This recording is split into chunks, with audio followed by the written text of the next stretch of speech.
Welcome back to the channel, everyone. And by everyone, I mean my 18 subscribers. That's right, there's 18 of you now. I could fit almost all of you in this 12-foot by 12-foot studio slash workshop slash office slash data center and storage unit. But it's crowded already, and that would be weird. One of those new subscribers is Canine Rocket Technologies, and he's doing some amazing work mounting rockets to attack dogs. Wait, that can't be right. You can't put rockets on dogs. He's building some awesome stuff, including a custom tactical quadcopter called the Valor, which looks really awesome, and you should go check him out. In this video, I want to take a few minutes and talk about one of the UAV missions that I'm thinking about, look at the requirements, and then take a look at how current off-the-shelf drones solve that problem. So up first, mapping. We can use UAV imagery to create maps, or orthomosaics. That's just a bunch of smaller images overlapping and stitched together and corrected to create one big map. Just like what you see in Google Maps or Bing Maps. Does anyone use Bing Maps? That's how probably almost every digital map you've used works. Lots of satellite images overlapping and stitched together to create one continuous map. So why would you go to the trouble of creating your own maps when satellite imagery is free and generally available? Satellites are great. They're everywhere, the imagery is generally free and available, and the resolution is usually good enough. But there are some limitations. Number one, resolution. Now the resolution for satellite imagery varies quite a bit. You might get lucky and get a ground sampling distance as good as 10 centimeters, but it's not uncommon to see 30 centimeters or 60 centimeters, or even see it measured in meters. That's not fantastic, and you can create much more detailed maps on your own. Number two, freshness. You get updated satellite imagery whenever the providers decide to give it to you. I went onto the USGS looking for some imagery for my area, and the most recent high-resolution stuff that I could find was from 2007. Now, if you live in, say, Washington, D.C. or New York City, you're probably getting more regular updates. Also, if you live in Washington, D.C. or New York City, you're probably not my target audience. But where I live in Idaho, updates are few and far between. Number three, weather. Even if you're paying for satellite imagery, if you have extensive cloud cover for some period of time, you're not getting updated imagery. Number four, dependence. Unless you're operating your own satellite infrastructure, you're dependent on the government or other commercial entities to get you imagery. It's really convenient until they decide to stop, or edit the imagery, or decide that you can't see certain stuff. But that probably wouldn't happen. I wouldn't worry about it. Okay, enough about satellites. Let's talk about alternatives. So what if you're like those dirty civilian guys and you live on a homestead in the middle of Tennessee raising goats with your buddies? Or what if you're doing what Mike Shelby at Forward Observer told you to do and you're building an area study for your local area? What if you could create your own maps with resolution 10 times better than the best publicly available satellites, updated whenever you want, full seasonal variations? Say for instance, a full set of maps for the winter when snow is on the ground, a full set of maps in the winter when there's no snow but all the leaves are down, a full set in the summer when you have full canopy. You get the picture. Using off-the-shelf equipment and load it into ATAK or Google Earth. Well, that's all possible, and it's really not that hard. You can do that with a low-end DJI drone and a subscription to Pix4D. I'm working on a video in the near future that's going to go through exactly how to do this with some cheap off-the-shelf gear. Okay, let's talk about GSD real quick. Not German Shepherd dog, though those are super cool. I mean ground sampling distance. Ground sampling distance is the distance in the real world that's represented between the center of 2 pixels in a map. This is usually done in centimeters or inches, maybe even meters if it gets really high. But generally speaking, the smaller the unit, the more detail you're going to get. So let's say I have this sick Predator UAV orbiting up here. This UAV has some sort of camera on it, so we're going to model that here. And that camera has a sensor width, so it's housed somewhere in a gimbal here on this airframe, but that sensor has length and width. It also has a lens, so the lens has a focal length, and that lens is focusing light onto that sensor. And then we have some kind of distance over the terrain here, right? So this is our altitude above ground. And then finally, there is a image dimension that we wind up with down here. So the equation for ground sampling distance is the sensor width times the altitude divided by the focal length times the width of the image dimensions, or length if you were shooting this in portrait instead of like a landscape format. So that gives you some kind of unit in the end. So like 2 centimeters per pixel, or 1 inch per pixel, or 1 meter per pixel. So you can see that if you change the altitude, you're going to change what you get. If you change the width of the sensor, or the focal length of the lens, or the final image size, you're going to get something different as well. So you can adjust those variables to get different ground sampling distances. Now, this is different than spatial resolution, so they're related. But obviously, if this is shooting this terrain here, that ground sampling distance, this is my understanding, is based off of a particular point from that vehicle directly to the ground. So it's a particular point. But the image is not covering a point, it's covering an entire area. And you're going to get changes in terrain over that area. So it's not going to be the exact same altitude across the entire image. You also might be hitting stuff like buildings or trees, and those obviously have a different altitude as compared to the ground. So the spatial resolution can differ from the GSD when the image is captured. Not probably super important for most of us, but it's an interesting little tidbit nonetheless. So why does this matter? Well, most satellite imagery is measured in meters. I found this handy little chart online. I don't actually know where this came from. I don't even know if it's right, but most of the satellites here are actually represented in the 1 to 10 meter range. This is not actually uncommon, and if you browse around and look at a lot of the satellite providers, it's not uncommon to see resolution measured in meters. Okay, look, I get it. I know the military probably has stuff that can read my thoughts in the future. I'm talking about the stuff that you and I can easily access online.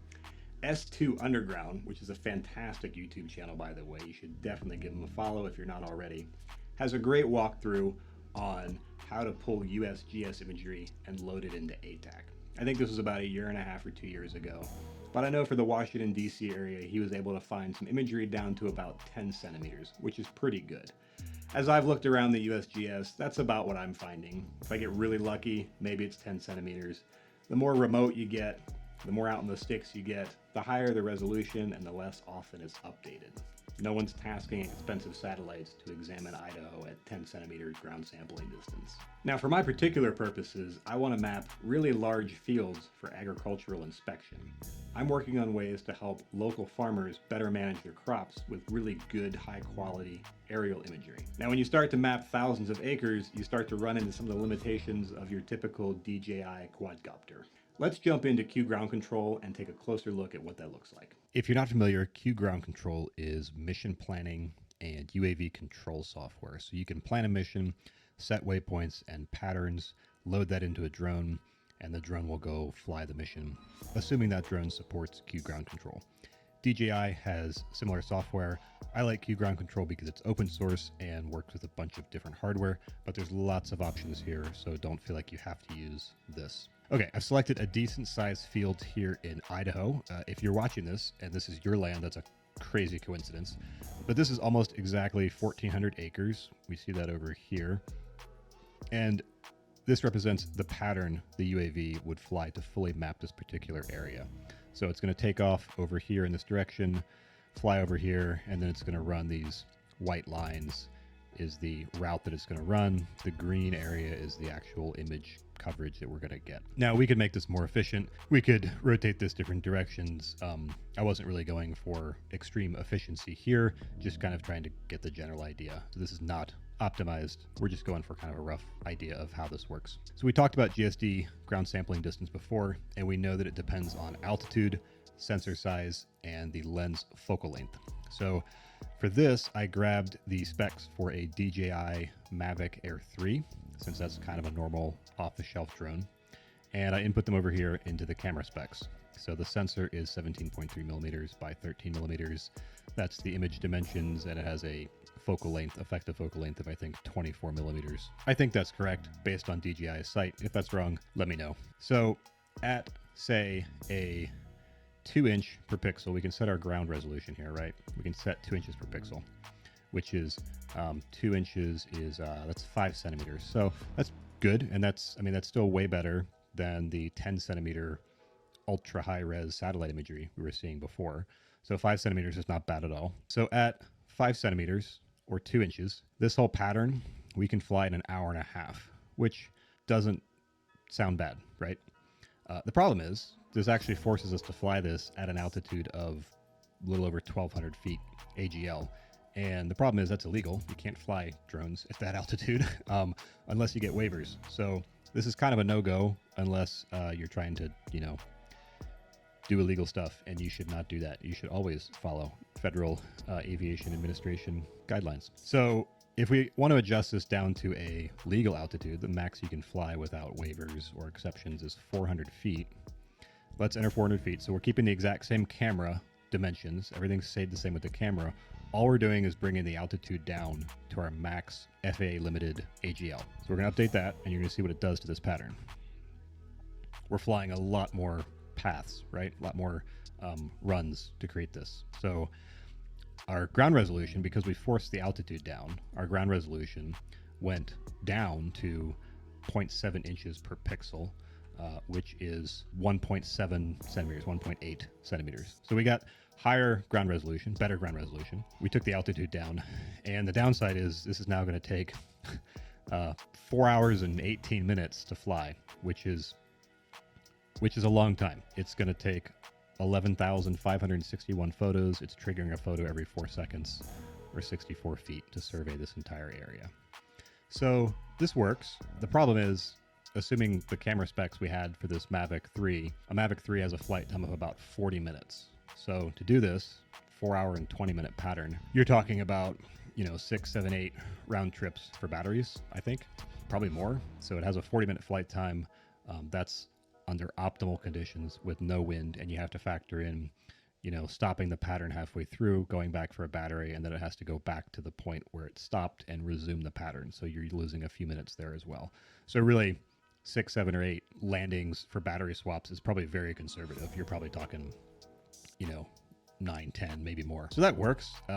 If you're doing this once a year, if this is your farm and you don't have to worry about anything else, and you just want to go out and spend an entire day doing this, not too big of a deal. Now, bear in mind that over the course of 4 hours, the light is changing, the angle of the sun is changing, you're getting different shadows, you're potentially getting different cloud cover. Weather does factor into this, into the quality of the imagery you're getting, and you probably don't want half your field under bright, noon sunlight and the other half under cloud cover, at 5 o'clock in the afternoon with long shadows, right? It's going to look a little weird. So just the time crunch here becomes difficult. So, within the realm of possibility, but tricky. So if we switch this, if we leave everything here the same, and we just switch the camera to a Sony A7R Mark IV with a 35mm lens, we didn't change anything else, and you saw the pattern just changed up, right? And our total mission time went down to 3 hours. So we just shaved an hour and 15 minutes off of our mission time here. We also kept the altitude at 400. Our ground resolution went down to 0.5 an inch, so that's 1.27 centimeters, which is pretty fantastic. So that's a lot better, right? We have half as many photos, taking a photo every 5 seconds. So that's awesome. We put a bigger camera with a bigger sensor on it with higher resolution. The A7R Mark IV is 61 megapixels. Just the camera change alone gets you higher resolution and an hour shorter on your mission time. So that's awesome. The problem is an A7R Mark IV with a 35mm lens weighs, I think, like 1.5 pounds. It's not light. It probably weighs as much as the entire Mavic 3 all by itself. The only way you can fly one of those is with a much bigger drone. So something like a Matrice 300 or a 350 could carry it. Now, those are started about 15 grand with no batteries and no payload, I think. And they still get about 40 minutes of flight time. So I think they advertise 50 minutes on the Matrice 300. That's with no payload. So, I don't know why they advertise that. A drone with nothing on it isn't super useful. But you add a camera, you add 2 pounds of camera gear, and the flight time is going to go down. So you're still talking probably 5 or 6 times to land for batteries.